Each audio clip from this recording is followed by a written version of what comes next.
말씀드린 대로 오늘 우리 교회 창립 65주년 기념주일을 맞았습니다. 어떤 공동체가 세워져서 65년을 지속하는 것은 결코 쉬운 일이 아닙니다. 그런 의미에서 창립 65주년을 맞았다는 것 정말 감사하고 기뻐할 일이에요. 그런데 여러분, 우리가 오늘 창립 65주년 기념주일을 맞아서 점검해야 될 것이 있습니다. 우리 교회는 성경적인 교회인가? 라는 거예요. 그것이 중요합니다. 어느 교회가 역사가 100년도 더 됐습니다. 사람들이 볼 때 대단합니다. 그런데 성경이 말하는 교회와 무관하다면 그 공동체는 교회로서의 가치는 없는 겁니다. 세상적으로는 대단해 보여도 주님 눈에는 교회로서의 가치는 없는 거예요. 그렇기 때문에 오늘 우리는 점검해야 합니다. 우리 교회는 성경적인 교회인가? 그러면 성경이 말하는 교회의 모습은 어떤 걸까요? 시대가 달라져도 변하지 않는 성경적인 교회의 기준은 무엇일까요? 여러분, 우리가 복음서를 보면 교회라는 단어가 처음 나오는 본문이 오늘 우리가 읽은 말씀이에요. 예수님께서 가이사랴 빌립보 지방에 가셨다가 제자들에게 물으십니다. 사람들이 인자를 누구라 하느냐? 제자들이 대답합니다. 더러는 엘리야, 더러는 예레미야, 더러는 선지자 중에 하나라 합니다. 주님이 다시 물으셨습니다. 너희는 나를 누구라 하느냐? 그때 베드로가 대답합니다. 주님의 수석제자 베드로가 주는 그리스도시요 살아계신 하나님의 아들이십니다 라고 대답을 해요. 주님께서 너무나 기뻐하시면서 베드로야, 너의 그 반석 위에 내가 내 교회를 세울 것이다. 음부의 권세가 이기지 못할 것이다 라고 말씀을 하셨습니다. 여러분, 오늘 우리가 읽은 이 18절 말씀에 교회라는 단어가 처음 나오는데요. 우리는 이 본문, 이 말씀을 통해서 성경이 말하는 교회에 대해서 우리가 생각해 볼 수 있습니다. 성경이 말하는 교회가 어떤 교회인가 우리가 이 말씀을 통해서 찾아볼 수가 있단 말이에요. 성경이 말하는 교회는 어떤 교회일까요? 첫째는 에클레시아입니다. 여러분, 성경에서 교회라고 쓰여진 단어는 에클레시아입니다.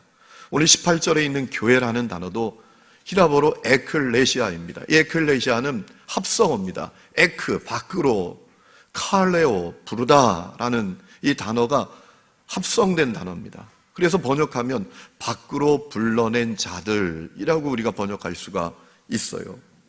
성경에 총 115번 사용되어 있습니다. 여러분, 주 1세기 때는 로마 그리스 이 문화권에서 그 세계에서 어떤 그 자유시민들의 모임, 회집을 이 에클레시아라고 부르기도 했습니다. 오늘 28절에 예수님께서 내 에클레시아, 내 교회를 세우시겠다라고 했는데 여러분, 그 속에, 그 말씀 속에 교회에 대한 두 가지 중요한 의미가 담겨져 있다라는 사실을 우리가 깨닫게 됩니다. 첫 번째는 이런 겁니다. 교회는 건물이 아니다라는 거예요. 여러분, 우리는 건물을 교회로 생각하는 경향이 있어요. 아니라는 겁니다. 여러분, 건물을 교회로 생각하면 안 됩니다. 교회는 뭔가 주님께서 세상 밖으로 불러낸 사람들의 모임이에요. 구원받은 사람들의 공동체, 그 모임이 교회라는 거예요. 건물이 교회가 아니라는 겁니다. 여러분, 건물을 교회로 여기면 안 되는 중요한 이유가 있습니다. 건물을 교회로 여길 때 생기는 두 가지 위험성이 있기 때문입니다. 첫 번째 위험성은 건물을 우상으로 여길 수 있어요. 여러분, 우리 교회가 참 아름답죠.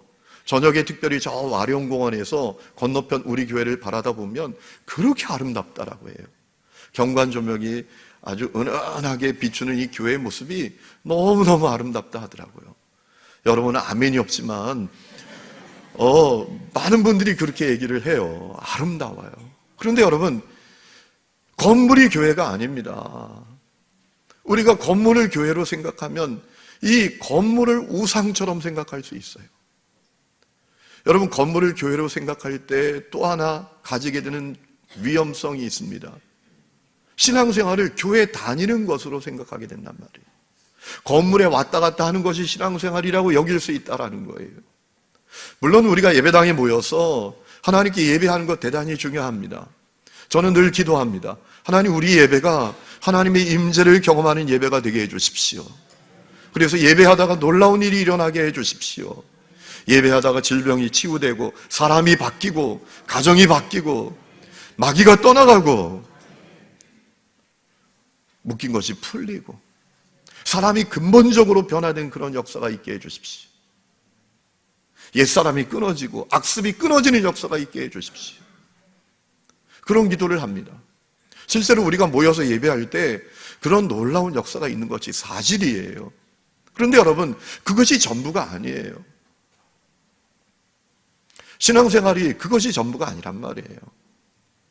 여러분, 건물을 교회로 생각하면 자칫 잘못하면 이 건물에 왔다 갔다 하는 것이 신앙생활이라고 오해할 수 있어요. 여러분, 교회가 건물이 아니라는 것은 두 가지 면에서 중요한 의미가 있습니다. 교회는 건물에 제한받지 않는다는 거예요. 여러분, 우리가 꼭 여기 건물에 모여서 예배하지 않아도 하나님이 우리 예배를 받으실 수 있어요. 여러분, 그 타지키스탄 두산베에 있는 선민교회 2000년도에 폭탄 테러가 일어났습니다. 10명이 죽었어요. 정부에서 교회 문을 폐쇄했습니다. 그때 그 성도들이 어디서 예배했는지 아십니까? 벌판에서 예배했어요. 눈이 펑펑 내리는 그 벌판에서 수백 명이 모여서 예배하는데 그 예배 가운데 놀라운 주님의 임재가 있었대요. 또 하나, 교회가 건물이 아니라는 것에 들어있는 중요한 의미는 교회의 확장의 범위는 무한하다라는 거예요. 여러분, 건물은 제한이지만 공동체는 제한이 없어요. 건물에 따라서 공동체가 제한받지 않는다는 거예요. 그래서 주님께서 너희는 가서 모든 족속으로 제자를 삼으라 라고 하신 거지요. 여러분, 이 에클레시아라는 단어에 담겨있는 중요한 의미가 또 하나 있어요. 교회의 출발과 주인은 하나님이시다라는 겁니다. 여러분, 에클레시아의 뜻이 뭐라고 말씀드렸죠? 밖으로 불러낸 자들이라고 말씀을 드렸어요. 그러면 불러낸 분은 누굽니까? 교회가 밖으로 불러낸 자들이라면 불러낸 분이 있을 거 아니에요. 누가 불러냈습니까? 주님이 불러내셨어요.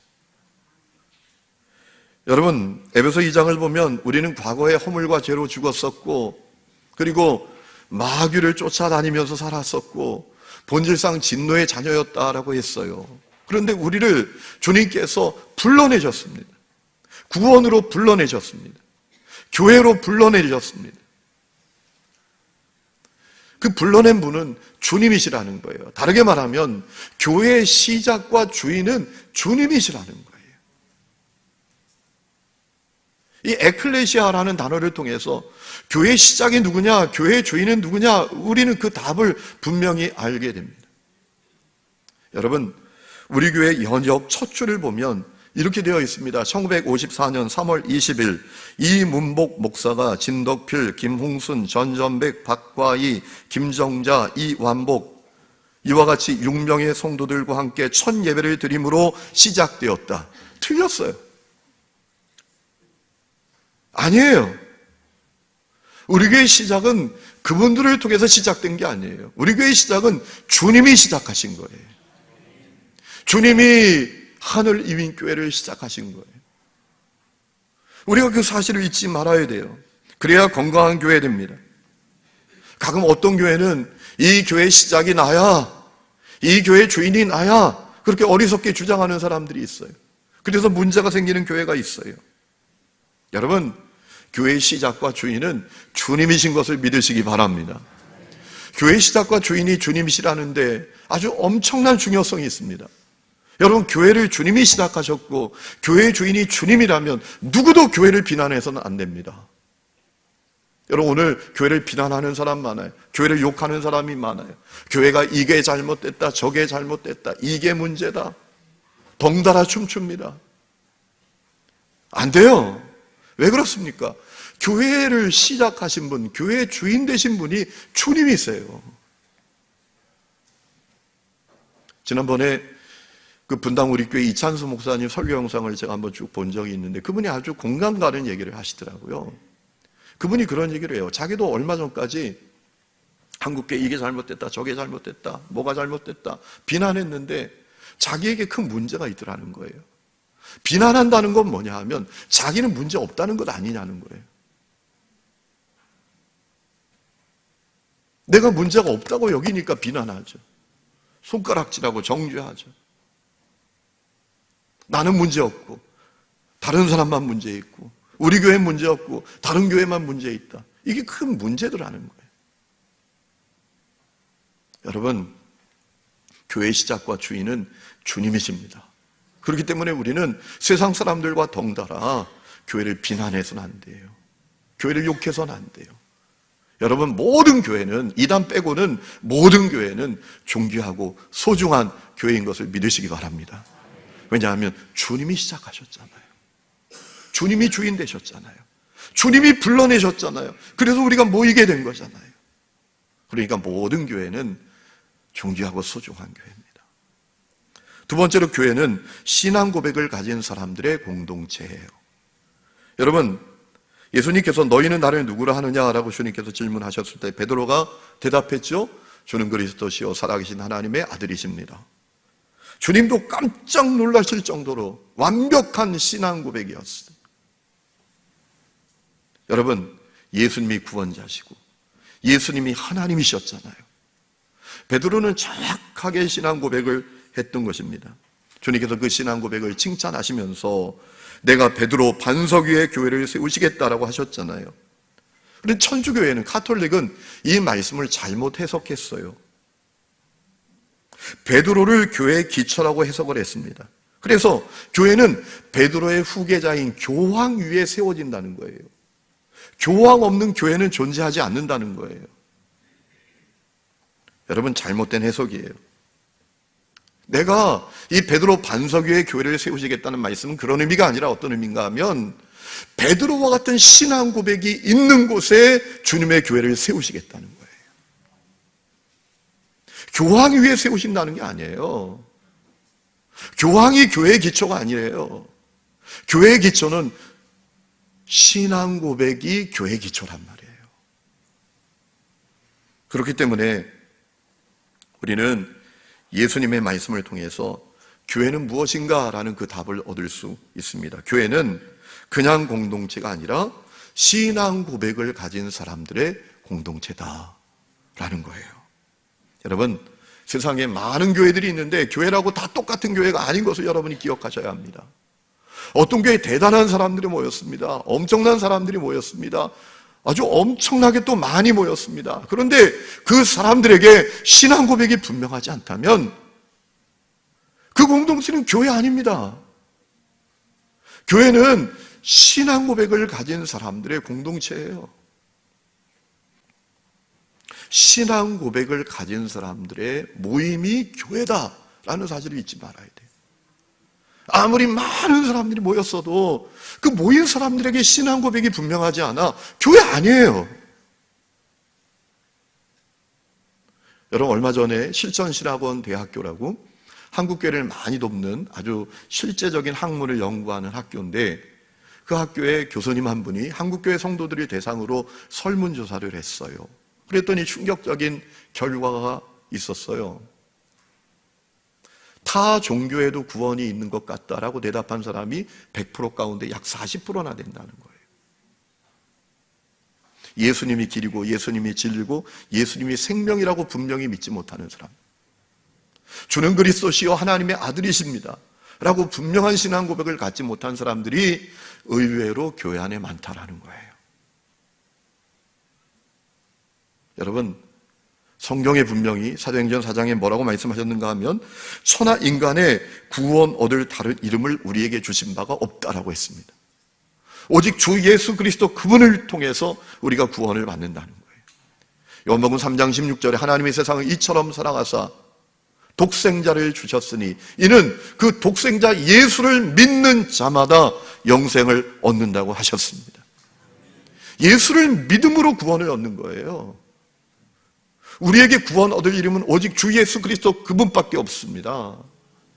요한복음 1장 12절에도 영접하는 자 곧 그의 이름을 믿는 자들에게 하나님의 자녀가 되는 권세를 주신다고 하셨어요. 예수의 이름을 믿어야 하나님의 자녀가 되는 거예요. 어떻습니까? 여러분은 분명한 신앙 고백을 갖고 계세요? 이것은 너무나 중요한 문제입니다. 교회의 건강성은 말할 것도 없고요, 우리의 영혼의 문제를 결정짓는 문제입니다. 저는 우리 하늘님교회가 신앙 고백을 분명히 가진 사람들이 모인 교회가 되기를 축원합니다. 그것이 성경이 말하는 교회예요. 신앙 고백의 기초 위에 교회는 세워지는 거예요. 베드로와 같은 신앙 고백의 기초 위에 교회는 세워지는 거예요. 세 번째, 교회는 천국 열쇠를 가진 공동체예요. 자, 주님께서 베드로의 신앙 고백 위에 교회를 세우시겠다고 말씀하신 다음에 놀라운 말씀하십니다. 19절에 보면 내가 천국 열쇠를 내게 주리니 내가 땅에서 무엇이든지 매면 하늘에서도 매일 것이고 땅에서 풀면 하늘에서도 풀릴 것이다 라고 하셨어요. 천주교는 이 말씀도 잘못 해석하는 겁니다. 여기 천국 열쇠가 뭐냐? 베드로에게 교회의 통치권을 주었다는 거예요. 하나님이, 예수님이. 그 교회의 통치권이 베드로의 후계자인 교황에게 주어졌다는 거예요. 그리고 이 말씀을 어떻게 해석하는가 하면 교황에게 절대적인 교회의 통치권을 주님이 주셨다는 거예요. 실제로 가톨릭은 교황에게 절대적인 통치권이 있잖아요. 그를 신처럼 여기잖아요. 한번 교황이 떠보세요. 죄송합니다, 이런 표현 써서.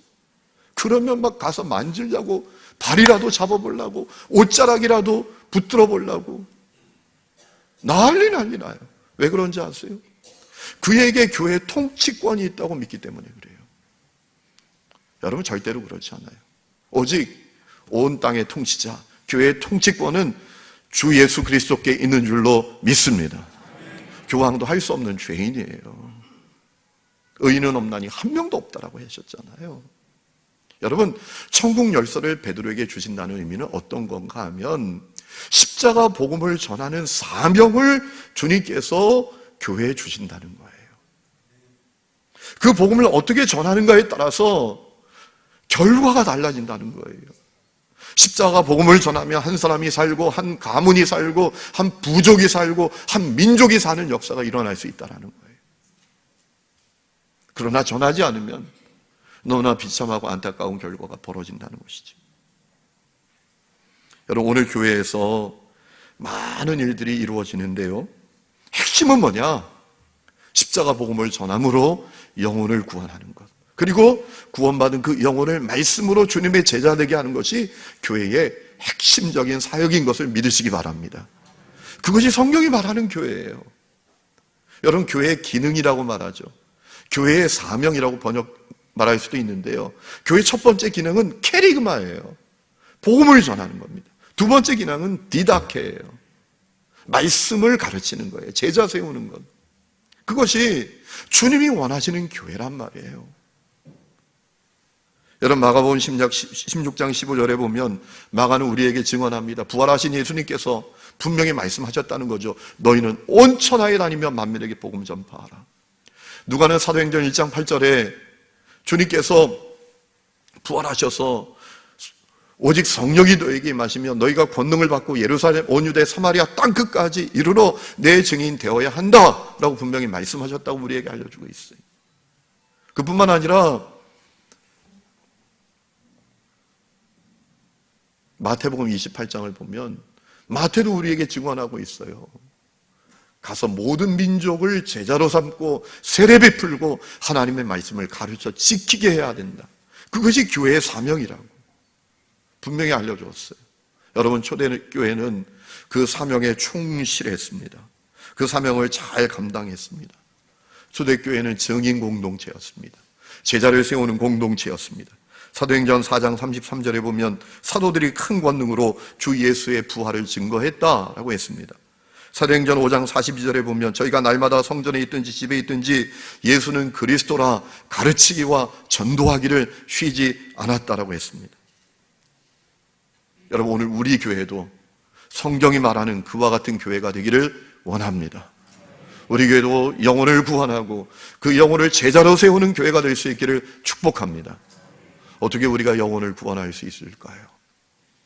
이번 집회 때 오신 그 김인중 목사님이 답을 주셨잖아요. 감동을 시켜야 돼요. 감동을 주어야 합니다. 감동이 사람을 움직이는 거예요. 말로 안 돼요. 우리가 말도 해야 되지만 감동을 주어야 합니다. 여러분, 이래가지고 감동이 됩니까? 제가 한번 전철을 탔다가 정말 속상했던 적이 있습니다. 문이 열리자마자 어떤 분이, 여자분이 가방 하나 끼고 그렇게 사람이 많은데 그냥 막 그 사람들을 치면서, 가방으로 치면서 안으로 돌진해 오더라고요. 왜 그런가 봤더니 빈자리 차지하려고. 고지를 점령하듯이 가방으로 빈자리를 딱 점령하더니 출입구를 향해서 소리를 지르는 거예요. 목사님! 목사님! 여기 자리 있어요! 이리 오세요. 그러니까 전철 안에 있는 사람들이 아이고 저것들 예수쟁이들. 감동이 됩니까? 감동이. 예수 믿으라면 니들이나 잘 믿어라 그러죠. 여러분, 영혼 구원은 감동으로 시작되는 것을 믿으시기 바랍니다. 여러분, 각 사람들이 삶의 현장에서 감동을 주는 분들이 되시기를 축원합니다. 가정에서 배우자에게 감동을 주셔야 돼요. 직장에서 동료들에게 감동을 주셔야 돼요. 학교에서 교우들에게 감동을 주셔야 됩니다. 그래야 그 문이 열리고 복음을 받아들이는 거예요. 네 번째, 교회는 주님께서 머리이신 공동체입니다. 에베소 1장 22절에 보면 예수님을 만물 위에 교회의 머리로 삼으셨다라고 하셨어요. 또 만물을 그의 발 아래 복종하게 하시고 그를 만물 위에 교회의 머리로 삼으셨느니라. 여러분, 예수님께서 교회의 머리라는 것은 어떤 의미일까요? 우리 머리가 하는 일이 무엇인가를 생각하시면 됩니다. 우리 머리가 무슨 일을 합니까?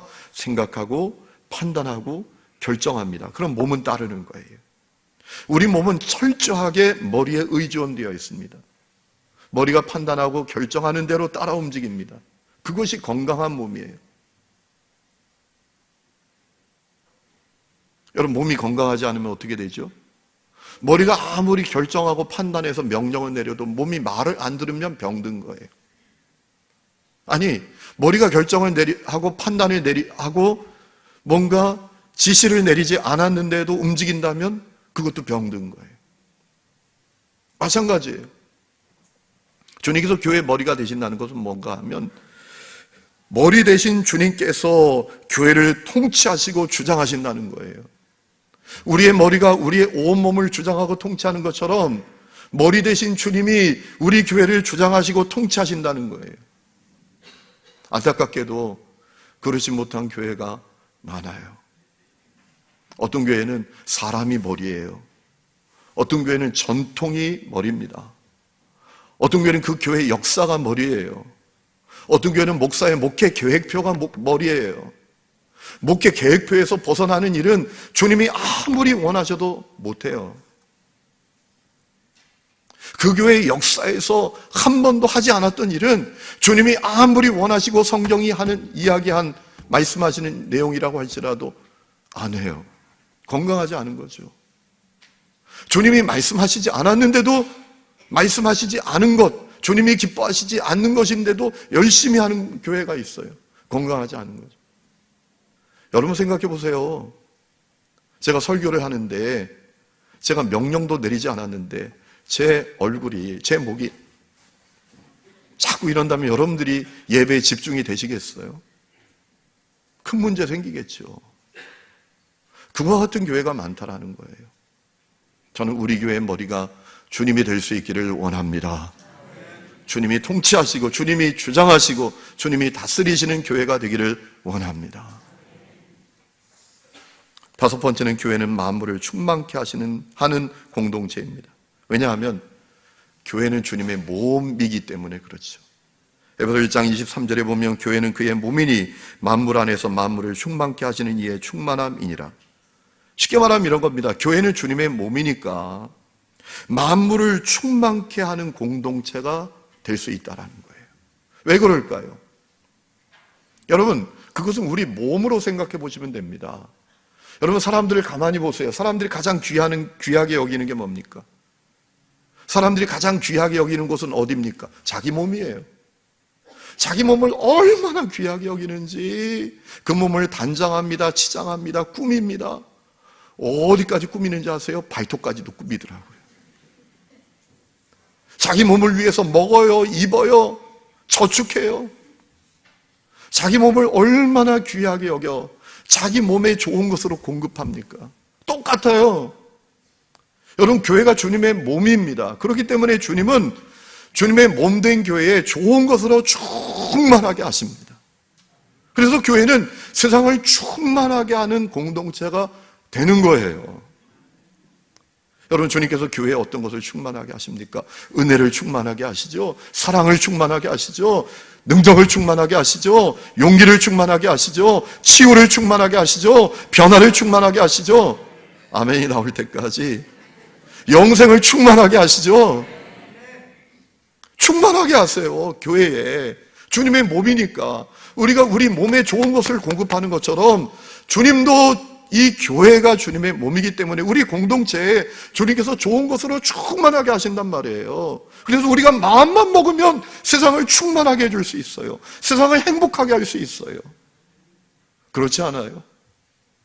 여러분, 한 사람의 변화만 해도 말이죠, 세상의 철학, 교육, 정치가 사람을 근본적으로 변화시킬 수 있습니까? 못해요, 못해. 정권 바뀔 때마다 세상 바꾼다 하죠. 바꿔요? 못 바꿉니다. 그런데 여러분, 사람을 근본적으로 바꾸는 것은 무엇입니까? 주님께서 교회에 충만하게 부어주신 십자가 복음으로 말미암아 사람들도 바뀌게 될 줄로 믿습니다. 그래서 교회는 주님의 몸이기 때문에 이 교회는 세상을 충만하게 할 수 있는 공동체예요. 여러분, 오늘 세상을 보세요. 수많은 사람들이 수고하고 무거운 짐을 지고 쓰러져 가고 있어요. 그 어디에도 소망이 없어서 울고 있어요. 절망하고 있어요. 육신의 질병, 마음의 질병으로 고통당하고 있고 깨어진 가정, 희망 없는 인생을 붙들고 울고 있는 사람들이 천지에 널려 있어요.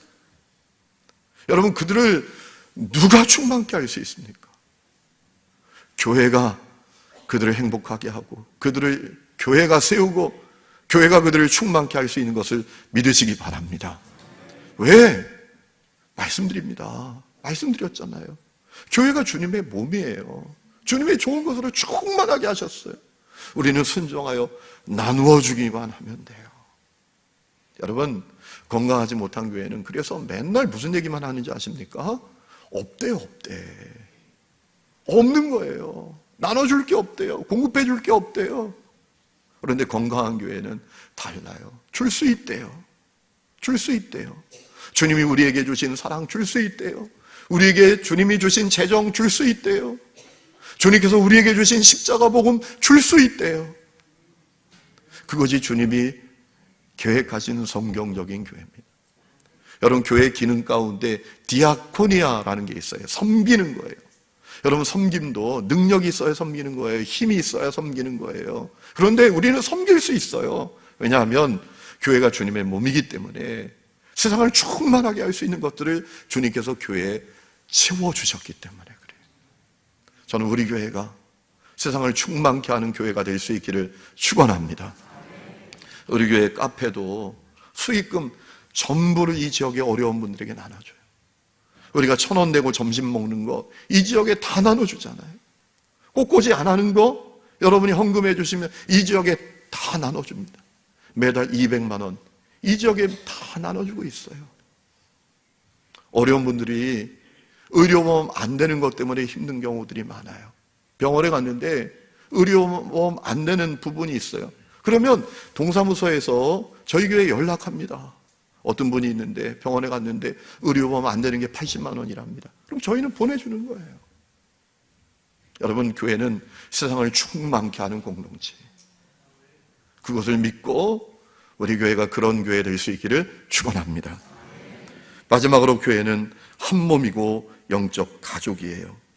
로마서 12장 5절에 보면 우리 많은 사람이 그리스도 안에서 한 몸 되었고 서로 지체가 됐다라고 우리에게 알려주고 있어요. 고린도전서 12장 26절 보면 만일 한 지체가 고통을 받으면 우리가 한 몸이기 때문에 모든 지체가 고통을 받는다라고 알려주고 있어요.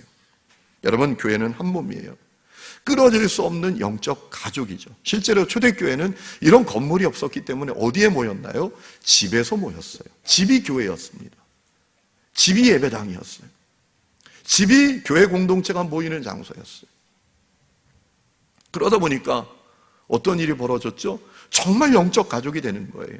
거기에 할아버지, 할머니, 아빠, 엄마, 그리고 아이들, 삼촌, 육촌, 사촌, 이웃 다 모이는 거예요. 모든 세대가 서로 함께하면서 서로 교제하고 서로를 섬기고 아픔과 필요를 살피고 함께 살았던 공동체가 교회였어요. 여러분, 사도행전 2장을 보면 초대교회 성도들이 모든 물건을 서로 통용했다, 같이 썼다라는 거죠. 그뿐만 아니라 재산과 소유를 팔아 각 사람의 필요를 따라 나눠 주었다라고 했어요. 어떻게 그런 일이 가능했을까요? 다른 건 아닙니다. 한 몸이니까, 가족이니까, 영적 가족이니까 그렇게 할 수 있었던 거예요. 여러분, 가만히 보세요. 가족은 다 같이 씁니다. 예전에 아이들이 많은 시절에 어떤 일이 벌어지죠? 잠바 하나 가지고 첫째, 둘째, 셋째 다 입고 다니잖아요. 늦게 일어나면 못 입고 가잖아요. 신발도 같이 신어요. 가족은 슬픔도 아픔도 고통도 다 함께 하는 거잖아요. 영국에서 어느 출판사에서 친구라는 주제를 가지고 가장 선명하게 친구에 대해서 설명할 수 있는 것을 공모했던 적이 있어요. 1등이 뭐였는지 아십니까? 모두가 나를 떠났을 때에도 나에게 찾아올 수 있는 사람. 그게 친구래요. 여러분, 그런 친구 몇 명 안 돼요. 그런데 가족은 그렇게 하잖아요. 다 떠나도 함께 할 수 있는 게 가족이잖아요. 여러분, 그것이 교회예요. 안타깝게도 오늘 한국교회가 그 성경적인 교회의 모습을 잃어버렸어요. 영적 가족이라고 하는 그 교회를 잃어버렸어요. 그래서 어떤 성도들이 있습니까? 이렇게 생각하는 성도들도 있잖아요. 여러분 가운데도 있을지 모르겠는데요. 아니, 꼭 교회를 등록하고 다녀야 돼? 내가 한 교회 등록해야 돼? 이렇게 생각하는 분들 많아요. 아까도 말씀드렸듯이 건물이 교회인 줄 알고 교회 다니면 되지 뭐, 가서 예배드리면. 성경이 말하는 교회를 모르는 거예요. 자기 생각으로 그냥 신앙생활 하는 거지. 그리고 또 교회 등록했다고 해도 이런 분들이 있어요. 꼭 숙모임 가야 돼? 구역 가야 돼? 속계 가야 돼? 이렇게 생각하는 경향이 있다니까요.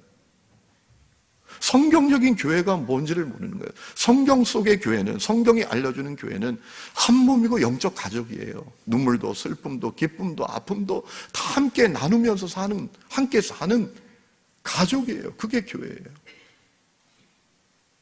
이 성경적인 교회를 알지 못하니까 세상에 이런 분들도 있다 하더라고요. 교회를 자기의 유익을 위해서 사용하는 거죠. 그래서 주일 예배는 엄청난 오케스트라가 있고 대단한 찬양대가 있는 교회 가서 예배를 드리고, 수요 예배는 성경을 잘 풀어내는 어떤 교회 가서 예배를 드리고, 또 소그룹이 아주 친밀한 어떤 교회 가서 또 참여한대요. 그런 분들도 있대요. 교회가 뭔지 모르는 거죠. 또 교회가 영적 가족이라는 것을 모르니까 이상한 교회도 생겨나요. 어떤 교회 가보면 청년들만 가득해. 어떤 교회 가면 애들만 가득해. 어떤 교회 가보니까 또 노인들만 가득해. 여러분, 성경적인 교회는 영적 가족이에요. 가족은 온 세대가 다 있는 거잖아요. 어른부터 아이까지 다 있는 것이 가족이잖아요.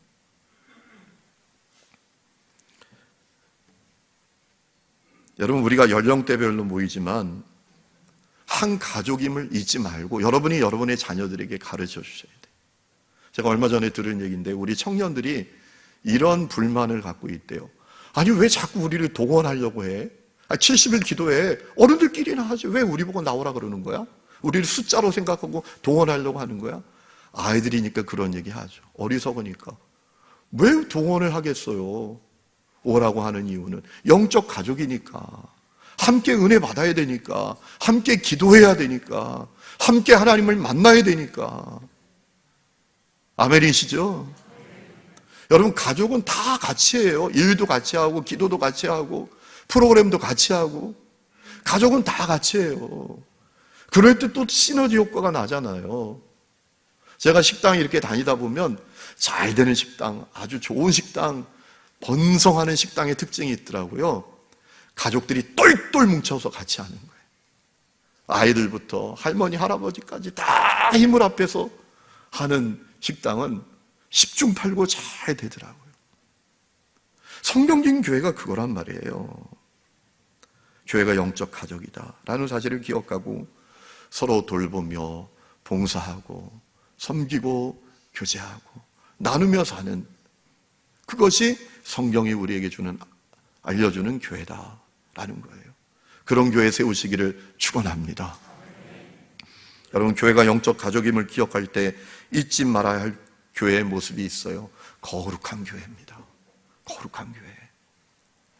여러분, 고린도후서 11장 2절을 보면 교회를 이렇게 설명합니다. 남편 된 주님의 신부다. 신랑은 주님이시고 신부가 교회라는 거예요. 여러분, 신랑 신부에게 가장 중요한 건 뭘까요? 거룩이에요. 결혼의 목적은 행복입니까? 거룩입니까? 거룩이죠. 남편과 아내가 거룩하면 행복한 가정 되는 거예요. 결혼의 목적을 행복이라고 여기니까 불행해지는 거예요. 교회도 똑같아요. 여러분, 가정의 가장 기초는 무엇입니까? 부부죠, 부부. 남편과 아내죠. 우리의 남편 되시는 주님은 거룩하십니다. 정결하신 분이세요. 그렇기 때문에 주님의 신부된 교회는 거룩한 교회가 되어야 됩니다. 거룩한 교회로 세워져야 합니다. 그러면 건강한 교회 되는 거예요. 여러분, 그렇기 때문에 우리가 건강한 교회 되는데 방해되는 것들, 세상의 더러운 것들 끊임없이 우리는 몰아내야 돼요.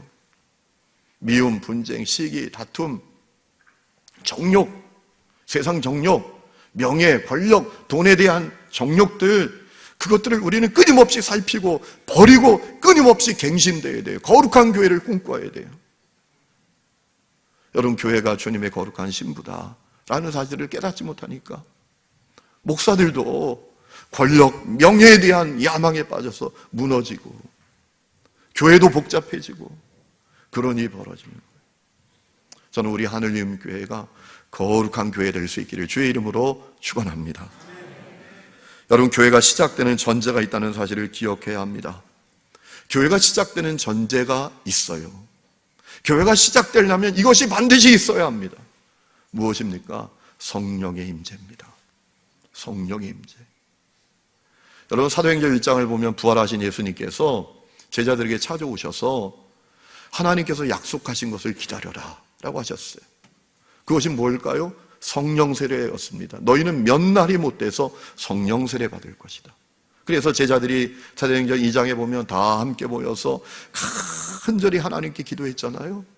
그때 강력한 성령의 임재가 임합니다. 성령의 바람을 경험합니다. 성령의 불을 경험합니다.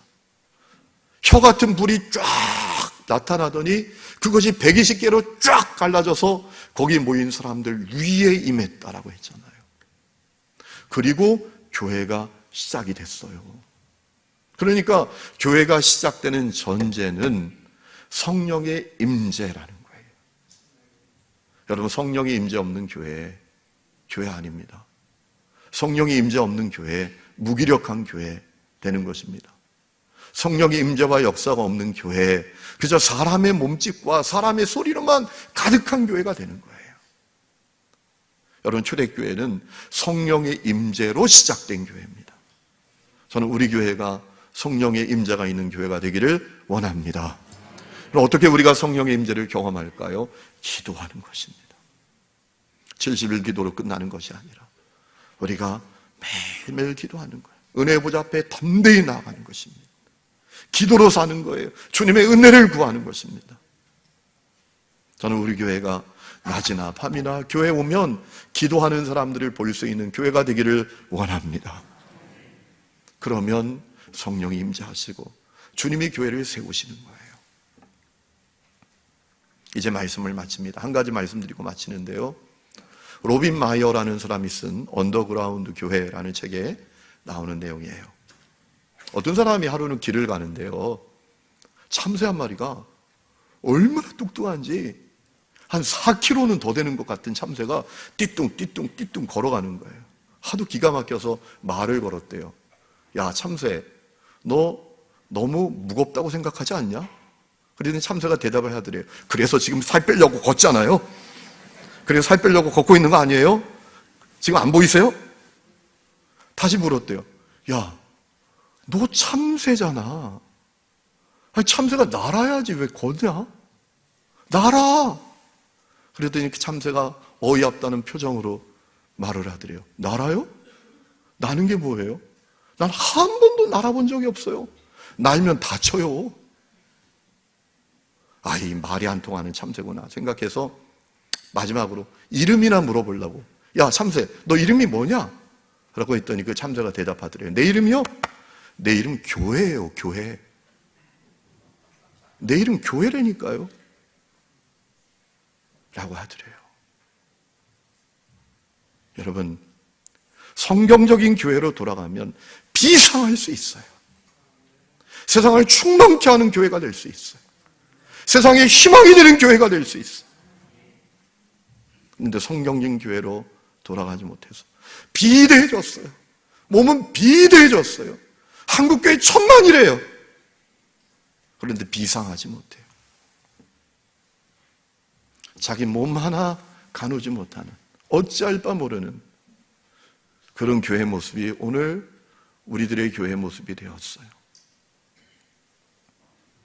사랑하는 성도 여러분, 많은 사람들이 어떻게 한국교회가 회복이 될 수 있느냐 말해요. 간단합니다. 성경이 우리에게 알려주신 교회 되면 되는 거예요. 성경이 알려주신 교회로 돌아가면 되는 거예요. 그럼 비상하게 되고 세상에 희망 주고 세상을 충만케 하는 교회가 되는 것입니다. 이제 65주년을 지나서 66주년으로 나아가는 우리 교회가 그런 교회 될 수 있기를 주의 이름으로 축원합니다.